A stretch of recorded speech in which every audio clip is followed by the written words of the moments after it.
Entonces, ¿qué? ¿Estamos listos o qué?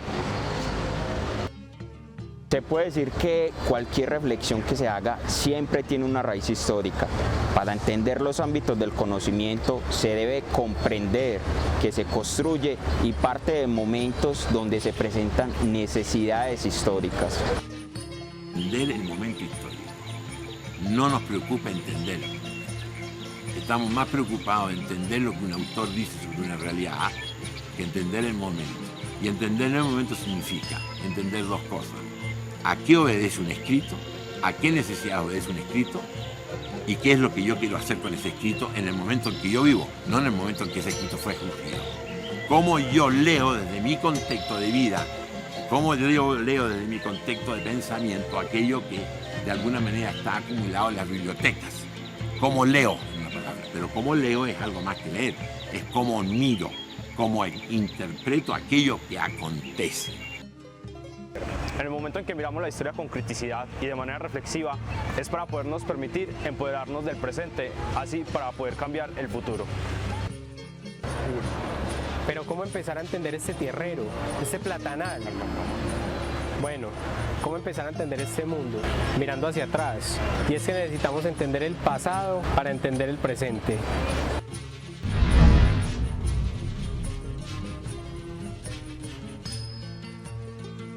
El sistema nos ha enajenado a tal punto que nos han borrado la existencia de la historia de la línea de tiempo.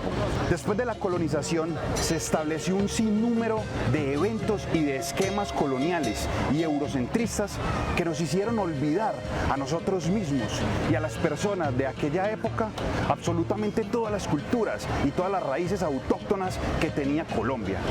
Nos tocó empezar a mirar la historia desde un punto hacia adelante. Ya no lo veíamos de manera hereditaria, ya no lo veíamos de manera histórica, ya no veíamos al pasado, veíamos al futuro, y eso fue por pura obligación.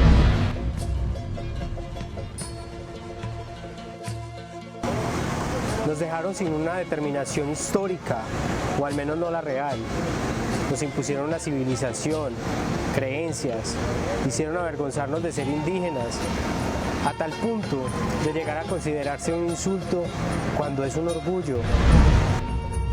Y es que es un orgullo ser descendiente de los que eran en ese momento médicos, geógrafos, ingenieros, calculistas, visionarios, constructores, ecologistas, filósofos, que tenían vastas civilizaciones, sistemas de cultivo y mucho más. Esa gente eran unos duros. ¿Recuerdan si ellos eran entonces indígenas, a la persona quien recuerde de su generación pasada? Ah, no, indígenas sí no eran. No. Indígenas eran, no. Por las historias que nos comentaba la mamá, pero no nos llegó a comentar historias. Nos hicieron negar las raíces africanas que hoy día son base de los éxitos musicales que conocemos, de la musicalidad. También con las proezas culturales que también conocemos y son llamativas para nosotros, como la salsa, la chirimía, la champeta e inclusive el reggaetón.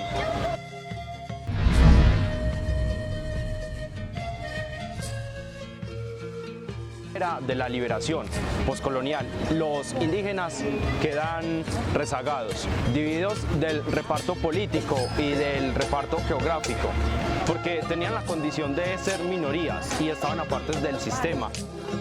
Estos pueblos y minorías quedan envueltos en una serie de desvanencias entre la guerra por el territorio que les pertenece.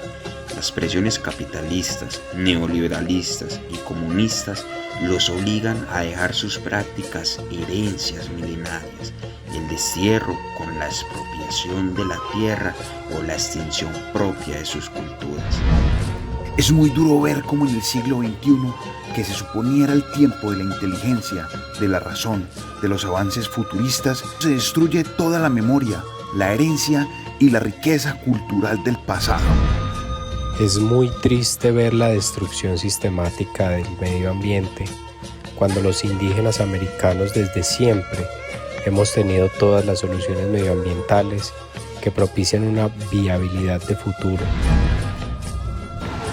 Es muy esperanzador ver que desde la educación personajes como por ejemplo Paulo Freire en una epifanía magna, empiece a migrar ese panorama donde los pueblos indígenas y demás etnias milenarias eran rezagados a tenerlos en cuenta, y se empieza a estructurar desde la educación y desde la docencia con una asertividad extraordinaria y con una importancia que radica y se deriva del tesoro cultural aceptado. Apela a la reforma del contenido desligado de los conceptos eurocentristas, con humanismo, culturas autóctonas, esquemas historiográficos y que están desligados a la periodización inventada por Occidente. Estas formas de olvido son una muestra para evidenciar las transgresiones hacia las herencias culturales, lo que conlleva a erradicar nuestras raíces, nuestra cultura, nuestro conjunto de conocimientos, de prácticas que vienen desde generación en generación. El reconocer debe tomarse no solo en ellos, sino también en la formación de nuestros aspectos históricos. El reconocernos en nuestra parte indígena es sentir que hacemos parte de su sangre, que hacemos parte de su herencia, que somos su descendencia. Nosotros, colombianos, todos somos indígenas.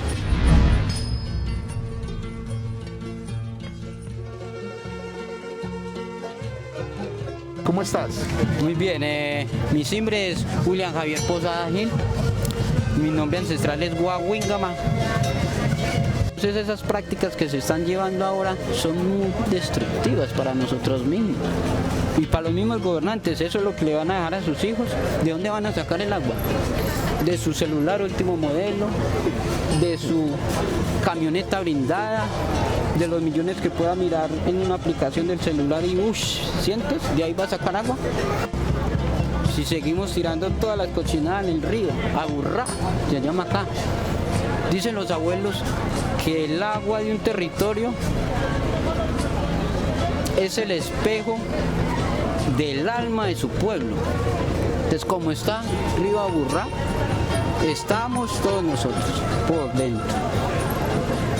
Triste, sucio, cochino, maloliente.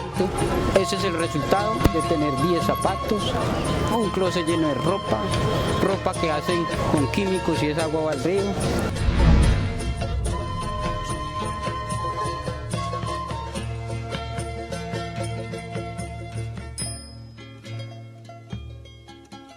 Porque Chimisapagua quiere que las cosas sean limpias y serenas, como son sus Andes.